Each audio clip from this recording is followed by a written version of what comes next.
আভার বর বেশি বড়লোক ছিল না। ও একটা সামান্য চাকরি করত, যা দিয়ে ওদের বাড়ির খরচা চলত।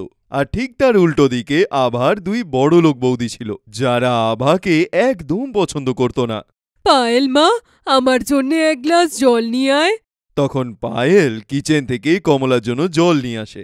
আর জল খাওয়ার পরে, মা, আপনি বাজার থেকে কি কি এনেছেন আমাকেও দেখান। হ্যাঁ, এই দেখ, আমি তোর আর স্নেহার জন্য শাড়ি এনেছি। বা মা, এই শাড়িটা তো খুবই সুন্দর। তখন স্নেহাও নিজের ঘর থেকে বেরিয়ে বাইরে ঘরে আসে। স্নেহা, দেখো, মা এই শাড়িটা তোমার জন্য এনেছে। বা মা, এই শাড়িটা তো খুব সুন্দর দেখতে। চলো, ভালো হয়েছে যে তোমাদের পছন্দ হয়েছে। মা, এই এতগুলো স্যুট কাদের জন্যে? এই সব স্যুটগুলো তো আভার জন্যে। কি, এতগুলো স্যুট? হ্যাঁ, কেন, তোমার এতে অসুবিধে আছে? আরে না না মা, আমার কি অসুবিধে হবে? কাল সকালে আসবে আভা। ও এখানে এখন কিছুদিন থাকবে, তাই তোমরা দুজন মিলে ওর জন্য ভালো ভালো খাবার বানিও। ঠিক আছে মা। তারপরে ওরা দুজনে একটা ঘরে চলে যায়। পায়েল আর স্নেহা দুজনেই আভার বাড়িতে আসাতে খুশি ছিল না। আবার ওই ফার্টিচার এখানে আসছে। হ্যাঁ, তুমি একদম ঠিক বলেছ দিদি। এখানেও ভালো চাট খেতে চলে আসে, ওখানে থরিও এত কিছু খেতে পায়। মা আভা দিদির জন্য এত জিনিস নিয়ে আসে, আর সেই লোভেই ও কিছুদিন ছাড়া ছাড়া এখানে চলে আসে। হ্যাঁ, তুমি একদম ঠিক বলেছ স্নেহা। এবারে আসতে দাও, আমরা দুজন মিলে ওকে শায়েস্তা করব। হ্যাঁ দিদি, একদম। তার পরের দিন আভা তার মায়ের বাড়িতে আসে। আরে আমার মেয়ে, এসে গেছিস? তুই কেমন আছিস? বাড়িতে সব ঠিক আছে তো? হ্যাঁ মা, সব ঠিক আছে। তুমি কেমন আছো? তারপরে পায়েল আভার জন্য জল নিয়ে আসে। আরে বৌদি, তুমি কেমন আছো? এখন তো খুবই খারাপ। কেন বৌদি, কি হয়েছে? তোমার দেখা যে পেলাম। কি বললে? মাম্মিজি, আমি বললাম যে যে আমরা দিদির দেখা পেয়ে গেছি, তো সবার মুড ঠিক হয়ে যাবে। আমি এখনই তোমার জন্য খাবার আনছি। হ্যাঁ বৌমা, তাড়াতাড়ি দে। এত লম্বা রাস্তা এসে ও ক্লান্ত হয়ে গেছে। যা, গিয়ে আগে খেয়ে নে। আমাকে বিমলার সাথে একটু কাজে যেতে হবে, আমি ওখান থেকে আসছি। ঠিক আছে মা। তারপরে কমলা ওখান থেকে চলে যায়, আর পায়েল আভার জন্য খাওয়া নিয়ে আসে। তারপরে যখন আভা খাবার খায়, বৌদি, এতে তো অনেক বেশি নুন আছে আর ঝালও। কি? কিন্তু আমার তো লাগছে না। তুমি ইচ্ছে করে আমার রান্নার খামতি খুঁজে বার করছো। না বৌদি। ও হ্যাঁ, আমরা তো ভুলেই গেছিলাম যে ও ওখানে এত ভালো খাবার খেতেই পায় না। ওখানে তো ওকে শুকনো রুটি খেতে হয়, আর এখানে যখনই আসে ওর নাটক শুরু হয়ে যায়। তুমি একদম ঠিক বলেছ স্নেহা, কিন্তু কি আর করা যাবে, এখন তো এত গরিব, তাই জন্যেই তো প্রত্যেকবার আলাদা আলাদা খাবার খেতে চলে আসে। তোমরা দুজন এগুলো কি বলছো? তোমরা আমার ব্যাপারে এত খারাপ কথা কি করে বলতে পারো? কারণ এটাই সত্যি। কি সত্যি? যখন পায়েল, স্নেহা আর আভা নিজেদের মধ্যেই সব কথাবার্তা বলছিল, তখন ইয়াশ আর আরব পিছন দিক থেকে আসে। আরে, তিন ননদ বৌদির মধ্যে কি কথা হচ্ছে? ওই ওই ওই আরে, ওটা কি? কিছু না দাদা, আমরা শুধু খাবার নিয়ে কথা বলছিলাম। এই নাও আভা, আমি তোমার জন্য আইসক্রিম এনেছি। এটা তোমার খুব পছন্দ তো? আরে দাদা, কিন্তু এটার কি দরকার ছিল? আমি কি আর ছোট আছি? কিন্তু তোমরা আমাদের জন্য সবসময় ছোট থাকবে। পরের দিন যখন আভা টিভি দেখছিল, তখন ওখানে পায়েল আর স্নেহা চলে আসে। স্নেহা, তুমি এসি বন্ধ করে দাও। এখানে এসে লোকে ফায়দা তো তুলবেই না। ওদের বাড়িতে তো ঠিক করে পাখাও চলে না, আর অন্যের বাড়িতে গিয়ে এসির নিচে আরাম করে বসে টিভি দেখতে থাকে। হ্যাঁ দিদি, তুমি একদম ঠিক বলেছ। বিল তো আমাদেরই ভরতে হবে না, অন্য কেউ এসে তো আর বিল ভরবে না।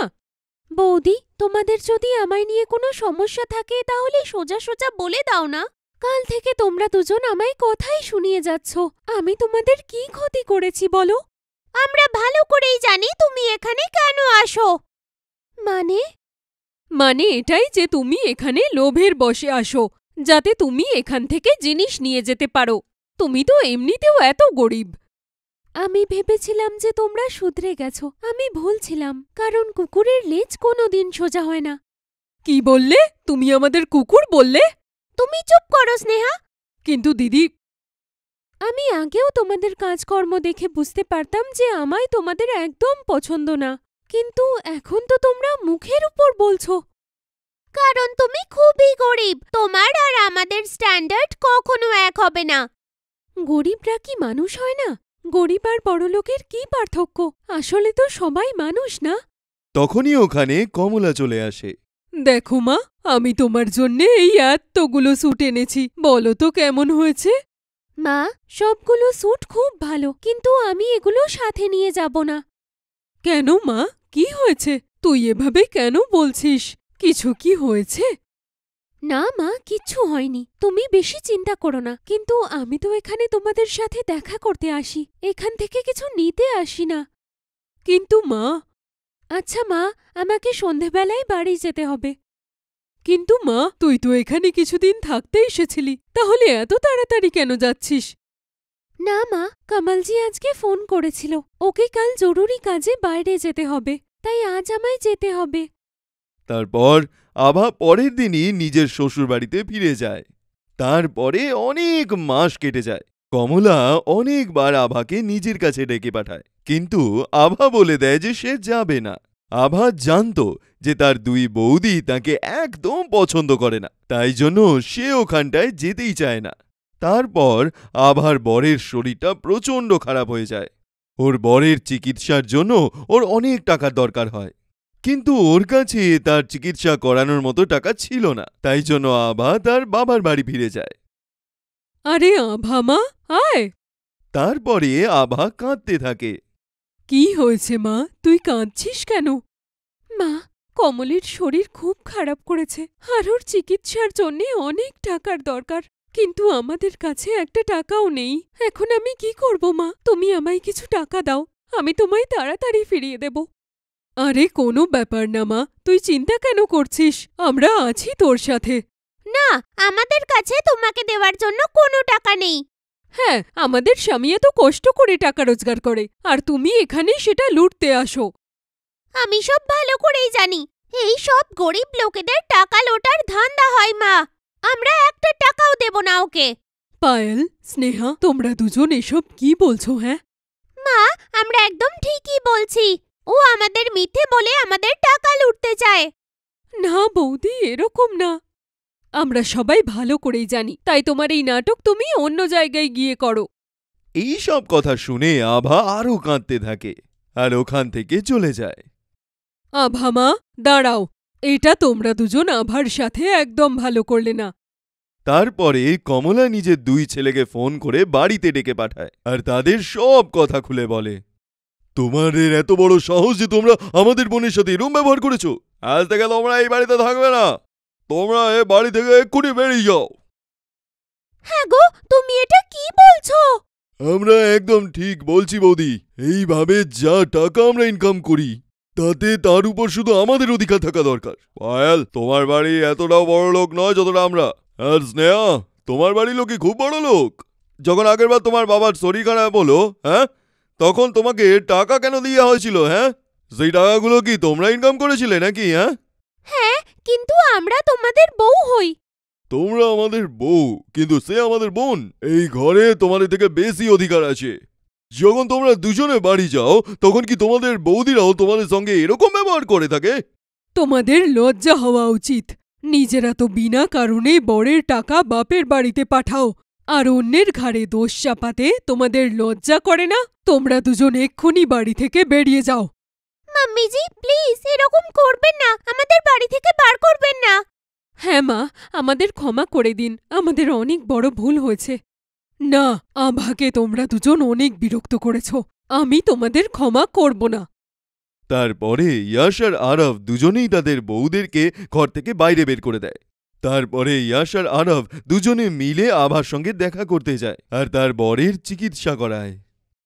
দাদা, তোমাদের অনেক অনেক ধন্যবাদ, তুমি আমাদের বিপদে এত সাহায্য করলে। আমরা তাড়াতাড়ি তোমাকে সব টাকা ফেরত দিয়ে দেব। এবার তো তুমিও আমাদের পর করে দিলে, তুমি আমাদের বোন, আর এইসব করা হলো আমাদের কর্তব্য। হ্যাঁ আভা, তুমি আমাদের ছোট বোন। এই চলো, তোমার চিন্তা করার কোনো দরকার নেই। আমরা তোমার সঙ্গে সব সময় আছি। আর তোমার যদি কোনোদিন কোনো সমস্যা হয় তাহলে আমরা সবাই তোমার পাশে আছি। তারপরে ইয়াশ আর আরব দুজনে নিজেদের বাড়িতে ফিরে যায়। তারপর যখন আভা এই কথাটা জানতে পারে যে ওর দুই বৌদিকেই ঘর থেকে বের করে দেওয়া হয়েছে, তখন আভা তার দুই বৌদিকে নিয়ে তার মায়ের বাড়িতে চলে আসে। আভা, তুমি এই দুজনকে সঙ্গে করে কেন এনেছো? হ্যাঁ, আভা, আমি এই দুজনের মুখই দেখতে চাই না। বলে দাও এদের যাতে এক্ষুনি এখান থেকে চলে যায়। এরা তোমার সাথে খুব খারাপ ব্যবহার করেছে। আমরা এদের কখনোই ক্ষমা করতে পারবো না। দাদা, কিন্তু বৌদিরা নিজেদের ভুল বুঝতে পেরেছে, তাই তোমরা ওদের প্লিজ আর একটা সুযোগ দিয়ে দাও। না আভা, আমরা ওদের কখনো ক্ষমা করব না। মা, প্লিজ বৌদিদের ক্ষমা করে দাও। সব মানুষেরই কখনো না কখনো ভুল হয়। বৌদিরা নিজেদের কাজে লজ্জিত। হ্যাঁ মা, প্লিজ আমাদের ক্ষমা করে দিন। আমরা এরকম ভুল আর কখনো করব না। হ্যাঁ মা, প্লিজ আমাদের ক্ষমা করে দিন। আমরা নিজেদের ভুল বুঝেছি, আমাদের এরকম করা উচিত হয়নি। তোমরা দুজন এরপর আর সত্যি এরকম করবে না? হ্যাঁ মা, প্রমিস। আচ্ছা ঠিক আছে। থ্যাংক ইউ মা। দিদি, তুমিও আমাকে ক্ষমা করে দাও প্লিজ। হ্যাঁ দিদি, প্লিজ তুমি আমাদের ক্ষমা করে দাও। আমাদের তোমার সাথে এরকম ব্যবহার করা উচিত হয়নি। আমরা আর কখনো এরকম কাজ করব না। কোনো ব্যাপার না বৌদি, আমি তো তোমাদের আগেই ক্ষমা করে দিয়েছিলাম। তারপর থেকে পায়েল আর স্নেহা কোনোদিন আবার সঙ্গে আর কোনো রকম খারাপ ব্যবহার করে না, আর সবার সঙ্গে খুব আনন্দে থাকে। এই মেয়ে, একটু ঠিক করে কাজ কর। কিন্তু কাকি, আমার সাথে তর্ক করার কথা ভাববিও না। সুনিতা নন্দিনীকে খুব বাজেভাবে বকতে থাকে, যার ফলে তার চোখে জল চলে আসে। কিন্তু তখনই ওখানে শালুও চলে আসে। সুনিতা, নন্দিনী এখন ছোট বাচ্চা, তুমি ওর সাথে এরকম ব্যবহার কেন করছো? দেখো, আমি বাড়ির সব কাজ করে দিয়েছি। যদি তোমার কোনো জিনিসের দরকার হয় তাহলে তুমি আমায় বলো, কিন্তু তার জন্য নন্দিনীকে এইভাবে বিরক্ত করার কোনো দরকার নেই। ও হো হো হো, দেখো তো একবার কিভাবে আমার সাথে তর্ক করছে। আরে, আমি তো ওকে কাজ করা শেখাচ্ছি। বড় হয়ে যাওয়ার পরে ওরই কাজে আসবে এইসব। যদি সেরকমই হয় তাহলে তুমি নিজের মেয়েকেও শেখাতে পারো। এইসব তো ওরও কাজে আসবে, তাই না? দেখো শালু, তুমি নিজের জায়গা ভুলে যেও না। কিন্তু সুনিতা, তুমিই এইসব শুরু করেছ। আমি তোমাকে কতবার বলেছি যে আমার বাচ্চাকে এইভাবে বিরক্ত করো না। তোমাকে আমি পরে দেখে নিচ্ছি। কোনো ব্যাপার না মা, তুমি ঘরে গিয়ে নিজের স্কুলের হোমওয়ার্ক করো। এইটা বলেই সুনিতা রেগে গিয়ে নিজের ঘরের দিকে চলে যায়। শালু, যে কিনা নিজের পরিবারের সঙ্গে একটা হাসি খুশি জীবন কাটাচ্ছিল, কিন্তু কিছু মাস আগেই তার স্বামী মারা যায়। শালুর একটা মেয়ে ছিল যার নাম ছিল নন্দিনী। ওই বাড়িতে শালুর দেওর কমল আর তার বউ সুনিতাও একসাথে ওদের সঙ্গে থাকত। তাদেরও একটা মেয়ে ছিল যার নাম পরি। শালুর স্বামী মারা যাওয়ার পর তার দেওর এবং তার বউ ওর সাথে খুবই খারাপ ব্যবহার করত। এইভাবেই সময় কাটতে থাকে। আর একদিন, ওর চুল কত লম্বা আর ঘন, আমার মেয়ের চুলটাও লম্বা হলে ভালো হতো। সুনিতা নন্দিনীর কাছে যায়। শোনো, এদিকে এসো। নন্দিনী সুনিতার কাছে আসতে ভয় পাচ্ছিল। আরে ভয় পেও না, আমি তোমাকে কিচ্ছু বলবো না। হ্যাঁ কাকি। তোর চুল এত বেশি লম্বা, তার জন্যে নিশ্চয়ই তোর অসুবিধে হয় না? না কাকি, আমার নিজের লম্বা চুল ভীষণ পছন্দের। কিন্তু আমি এটাকে এত লম্বা থাকতে দেব না। আরে বাবা, আজকাল তো ছোট চুলের ফ্যাশন। তোরও নিজের চুল কাটিয়ে নেওয়া উচিত। তুই দেখেছিস তো যে পরীর চুলও কত ছোট। না কাকি, পরীর চুল ছোট থেকেই এরকম, আর আমার চুল ছোট থেকেই এরকম লম্বা আর ঘন। আমার ছোট চুল একদম পছন্দ না। এই কথাটা শুনে সুনিতার মাথা গরম হয়ে যায়। আরও একটা কাঁচি নিয়ে এসে, দাঁড়া, আমি তোর চুলের খুব ভালো কাটিং করে দেব। না কাকি। সুনিতা জোর করে নন্দিনীর চুলগুলো কাটছিল, এমন সময় সেখানে শালু চলে আসে আর ওকে এটা করা থেকে আটকে দেয়। সুনিতা, তুমি কেন আমার মেয়ের পিছনে পড়ে থাকো? আমি তোমাকে কতবার বলেছি আমার মেয়ের থেকে তুমি দূরে থাকো। আরে, এক তো আমি ওর সাহায্য করছিলাম, তার ওপর তুমি আমাকেই কথা শোনাচ্ছ। আজকাল তো যেচে কারুর ভালো করতে নেই। আমি আমার মেয়ের খেয়াল ভালো করে রাখতে পারি। তোমার যা ভালো করার তুমি নিজের মেয়ের জন্য করতে পারো, কিন্তু আমার মেয়ের থেকে দূরে থাকো। এইটুকু বলেই শালু নন্দিনীকে নিয়ে ওখান থেকে চলে যায়। আমিও দেখছি তুই কি করে শান্তিতে থাকিস। আর তার কিছুদিন পরে বৌদি, তোমাদের দুজনের জন্য এই বাড়িতে আর কোনো জায়গা নেই। তোমরা এখান থেকে যেতে পারো। যতটা অধিকার তোমার এই বাড়িতে আছে ততটা আমারও রয়েছে, তাই আমরা এখান থেকে কোথাও যাব না। তখনই ওখানে কমল কোনো কাগজ নিয়ে আসে আর শালুকে দিয়ে বলে, এই যে আমাদের বৌদি, এই হলো ঘরের কাগজ। এবার এই ঘরটা আমাদের নামে হয়ে গেছে। যদি দেখতে চাও তাহলে দেখতে পারো। কমল শালুকে কাগজটা দেয়, কিন্তু শালু সেই কাগজটা পড়েও দেখে না। ও, আমি তো ভুলেই গেছিলাম, তুমি তো পড়াশুনোটুকুও করনি। তুমি এমনিতেও এটার বেশি কিছু বুঝতে পারবে না। এটারই সুযোগ নিয়ে তো আমরা এরকম করেছি। তোমরা দুজন এটা একদম ভালো করনি। এত বড় ধোঁকা দেওয়ার আগে তোমরা একবারও আমাদের কথা ভেবে দেখলে না?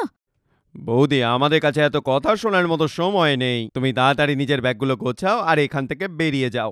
এইভাবেই কমল আর সুনিতা নিজের ঘর থেকে শালুকে বের করে দেয়। তারপর শালু নিজের মেয়েকে নিয়ে নিজের মায়ের বাড়ি চলে যায়। মা, আমি তো কিছুই বুঝতে পারছি না যে এবার সব কি করে হবে। কোনো ব্যাপার না মা, তুমি চিন্তা করো না, সব কিছু ঠিক হয়ে যাবে। তারপর শালু আর নন্দিনী বিমলার সাথেই ওখানে থাকতে শুরু করে। ওর আর্থিক পরিস্থিতি খুব একটা ভালো ছিল না, তাই জন্য শালুকেও বাইরে গিয়ে কাজ করা শুরু করতে হয়। শালু পড়াশুনো জানতো না, তাই জন্য সে অন্যের বাড়িতে পরিষ্কার এবং বাসন মাজার কাজ শুরু করলো। শালু নন্দিনীকে নিয়ে গিয়ে একটা সরকারি স্কুলে ভর্তি করে দেয়। শালু এইটা কখনোই চাইতো না যে অশিক্ষিত হওয়ার জন্য তার সঙ্গে যেই খারাপ জিনিসগুলো হয়েছে সেগুলো তার মেয়ের সঙ্গে হোক, আর এই পড়াশুনো না জানার জন্যই ওর সঙ্গে এত খারাপ কিছু হচ্ছিল। আর তাই শালু কখনোই চাইতো না যে তার মেয়ের সাথেও এই একই জিনিস হোক। আমার সোনা, কত সুন্দর দেখতে লাগছে তোকে। তারপরে শালু নন্দিনীকে কালো টিকা লাগিয়ে দিয়ে বলে, আমার সোনা মেয়ের যেন কারুর নজর না লাগে। আরে আমাদের মেয়ে এমনি এত সুন্দর যে সবাই ওর চুলের প্রশংসা করতে থাকে। সবাই বলতে থাকে বিমলার নাতনির চুল কত লম্বা আর ঘন। সবাই এর রহস্য জানতে চায়। হ্যাঁ দিদা, আমারও নিজের লম্বা চুল খুব ভালো লাগে। স্কুলেও সবার আমার চুল খুব ভালো লাগে, আর তাই আমার এতগুলো বন্ধু আছে। হ্যাঁ মা, এই চুল তোর সৌন্দর্যকে আরো বেশি বাড়িয়ে তোলে। এইভাবেই শালু আর বিমলা নন্দিনীকে খুব আদরে বড় করতে থাকে। আর কিছুদিন পর যখন নন্দিনী বড় হয়ে ওঠে, মা, তুমি চিন্তা করো না, আমি বাড়ির সব কাজ করে নেব। আরে মা, তুই আর কি করবি? এবার থেকে তোকে কলেজেও যেতে হবে, আর সন্ধেই তুই টিউশনও পড়াতে যাবি। তারপর তোকে বাড়ির কাজও করতে হবে। এইভাবে তো তুই শ্বাস নেওয়ারও সময় পাবি না মা। কোনো ব্যাপার না, আমি নিজেই সব কাজ করে নেব। মা, তুমিও তো সারাদিন বাইরে কাজ করে আসো, সারাদিন কাজ করে ক্লান্ত হয়ে যাও, তাই আমাকেও তোমার একটু সাহায্য করতে দাও। মা, এবার তুমিই বোঝাও নন্দিনীকে। নাও, আবার দুই মা মেয়ে কাজের জন্য লড়তে শুরু করে দিয়েছে। আরে তোরা দুজনে একসাথেই কাজ কর, এতে কাজও তাড়াতাড়ি শেষ হবে আর একজনের উপর বেশি চাপও পড়বে না কাজের। হ্যাঁ দিদা। আচ্ছা, ততক্ষণে আমি জলখাবার বানিয়ে দিই, নয়তো আবার তোর কলেজের জন্য দেরি হয়ে যাবে। আর ততক্ষণে আমি বাড়ির বাকি কাজ করে দিচ্ছি। এইভাবেই ওরা তিনজন নিজেদের জীবনগুলো কাটাচ্ছিল। হয়তো ওদের কাছে বেশি কিছু ছিল না, আর ওদের অনেক কষ্ট করে টাকা অর্জন করতে হতো, কিন্তু তাও ওরা নিজেদের জীবনে খুব আনন্দে ছিল। নন্দিনীও তার মাকে সাহায্য করতে চাইতো, এই জন্য ও সন্ধেবেলায় বাচ্চাদের টিউশন পড়াতো। এবার নন্দিনী কলেজ যাওয়া শুরু করেছিল, আর ও যে কলেজে যেত সেখানেই ওর কাকির মেয়ে পরিও পড়তো। তারপর একদিন যখন নন্দিনী পরীকে কলেজের মধ্যে দেখে, তো নন্দিনী ওকে দেখেই চিনতে পেরে যায় আর ওর কাছে গিয়ে ওকে বলে, আরে পরি, তুমি কেমন আছো? তুমি আবার কে? আমি আসলে তোমার শালু কাকিমার মেয়ে নন্দিনী। আচ্ছা, তুমি নন্দিনী? হ্যাঁ পরি, আমি তোমার বোন হই। ইউ, তুমি আমার বোন হতে পারো না? আমি তো তোমাকে দেখেই বুঝে গেছিলাম যে তুমি নিশ্চয়ই কোনো ভিখারি। আর দেখো, তুমি সত্যিই একজন ভিখারি। তুমি এভাবে কেন বলছো পারি? দেখো, নিজের কাজে মন দাও। আমার সাথে বেশি বন্ধুত্ব করার কোনো দরকার নেই। আমি তোমার মতো ভিখারির সাথে কথা বলি না। হ্যাঁ, পরি নিজের বন্ধুদের সামনেই নন্দিনীকে বেইজ্জত করে আর ওখান থেকে হাসতে হাসতে চলে যায়। পরীর এই ব্যবহারটা দেখে নন্দিনীর প্রচণ্ড খারাপ লাগে, কিন্তু নন্দিনী পরীকে কিছুই আর বলে না। আর ওই দিনের পর থেকে নন্দিনীও পরীর সঙ্গে আর কথা বলে না। কিন্তু পরী জেনে বুঝে নন্দিনীকে বারবার অপমান করত, কারণ সবাই নন্দিনীর লম্বা চুলটার প্রচণ্ড প্রশংসা করত, আর পরী ওর লম্বা চুলের জন্য খুব রেগে যেত। যেমন একদিন নন্দিনী হলে নিজের ক্লাসের দিকে যাচ্ছিল, ওখানে পরী একটা পাতলা দড়ি বেঁধে রেখেছিল, আর নন্দিনী কাছে এলেই ও ওটা টেনে দিল, যার ফলে সেটাতে পা লেগে গিয়ে নন্দিনী মাটিতে পড়ে যায়। অন্ধ কোথাকার। এটাই তোমার আসল জায়গা। তখনই ওখানে ইয়াশ নামের একটা ছেলে আসে আর ও নন্দিনীকে তোলে। তুমি ঠিক আছো তো? হ্যাঁ। তোমার চোট লাগেনি তো? না না। তখন নন্দিনী ওখান থেকে চলে যায়, আর পরী ইয়াশের কাছে এসে বলে, দেখো ইয়াশ, এই মেয়েটা কিন্তু খুব চালাক। তুমি ওর থেকে দূরে থেকো। তুমি ওর সত্যিটা জানো না। ও হলো 1 নাম্বারের ভিখারি। ভিখারি কোথাকার। দেখো আমি বাচ্চা রই, আমি জানি কোনটা করা উচিত আমার আর কোনটা করা উচিত নয়। এইটা বলেই ইয়াশ ওখান থেকে চলে যায়, আর পরী ইয়াশের কথায় খুব রেগে যায়। তারপর হঠাৎ একদিন সুনিতার শরীরটা খুব খারাপ হয়ে যায়, যার ফলে পুরো বাড়ির দায়িত্বটা নন্দিনীর ঘাড়ে চলে আসে। নন্দিনী না ঠিক করে ওষুধপত্র কিনতে পারছিল, না বাড়িটাকে চালাতে পারছিল, যার জন্য নন্দিনী প্রচণ্ড কষ্ট পেতে থাকে। কিন্তু তারপরে একদিন যখন নন্দিনী নিজের কলেজ থেকে বাড়ির দিকে যাচ্ছিল, তখন রাস্তায় ওর একটা লোকের সাথে দেখা হয়। আরে, আপনার চুলটা তো বেশ সুন্দর এবং লম্বা। আপনি কি আমাদের অ্যাডে একটু শুটিং করতে চাইবেন? এত বড় অফার শুনে নন্দিনী হাঁ হয়ে যায়। হ্যাঁ, একদম। তারপরে নন্দিনী ওদের অ্যাড শুট করে, যার জন্য ও অনেক ভালো টাকা পায়। আর এখন নন্দিনী প্রচণ্ড পরিচিত হয়ে যায়, যার জন্য কলেজে সবাই ওর প্রচণ্ড প্রশংসা করে। নন্দিনীকে এতটা ফেমাস দেখে পরি প্রচণ্ড রেগে যায় আর নন্দিনীর চুলে চুইংগাম লাগিয়ে দেয়। তোমার আমার সাথে কিসের শত্রুতা পারি? আমার সাথে তুমি এরকম কেন করো? কারণ তুমি এটারই যোগ্য। তারপর নন্দিনী বাড়ি এসে ঠান্ডা জলের সাহায্যে সেই চুইনগামটা তুলে ফেলে। এইভাবেই সময় কাটতে থাকে। আর এখন পরি আর নন্দিনীর বিয়ের জন্য সম্বন্ধ দেখা হচ্ছিল। পরি নিজের বাড়ির লোকেদের বলে দেয় যে ও ইয়াশের সঙ্গে বিয়ে করতে চায়, আর তাই জন্য পরির বাড়ির লোক ইয়াশের বাড়িতে বিয়ের সম্বন্ধ নিয়ে যায়। কিন্তু ইয়াশ সেই সম্পর্কটার জন্য একদম পরিষ্কার না বলে দেয়। আমি নন্দিনীকেই ভালোবাসি আর আমি শুধু ওকেই বিয়ে করব। ওই ভিখারি মেয়েটার মধ্যে তুমি এমন কি দেখতে পাও যে তুমি একেবারে ওকে বিয়ে করতে চাও? ওর মনটা খুব পরিষ্কার এবং সুন্দর, আর তার সঙ্গে নন্দিনীর মনে সবার প্রতি ভালোবাসা আছে। উল্টোদিকে তোমার মনে এইসব কিছুই নেই, আর তোমার মনটা তো খুবই খারাপ দেখতে। তুমি আমার সঙ্গে শুধু আমার টাকার জন্যই বিয়ে করছো। যদি আমি বড়লোক না হতাম তাহলে তুমি আমাকেও বিয়ে করতে না। পরীকে এরকম উল্টোপাল্টা শুনিয়ে ইয়াশ ওকে ওখান থেকে পাঠিয়ে দেয়, আর তারপর নিজের বাড়ির লোকেদের সঙ্গে নিয়ে নন্দিনীর বাড়িতে যায় সম্বন্ধের জন্য। আমরা খুবই ভাগ্যবান যে আপনাদের সাথে আমাদের সম্পর্ক হতে যাচ্ছে। না না দিদি, ভাগ্য তো আমাদের ভালো যে আমরা এত মিষ্টি বৌমা পাচ্ছি। আর ওর লম্বা কালো ঘন চুল তোর সৌন্দর্যকে আরও বাড়িয়ে তোলে। এইভাবেই নন্দিনী আর ইয়াশের বিয়ে হয়ে যায়।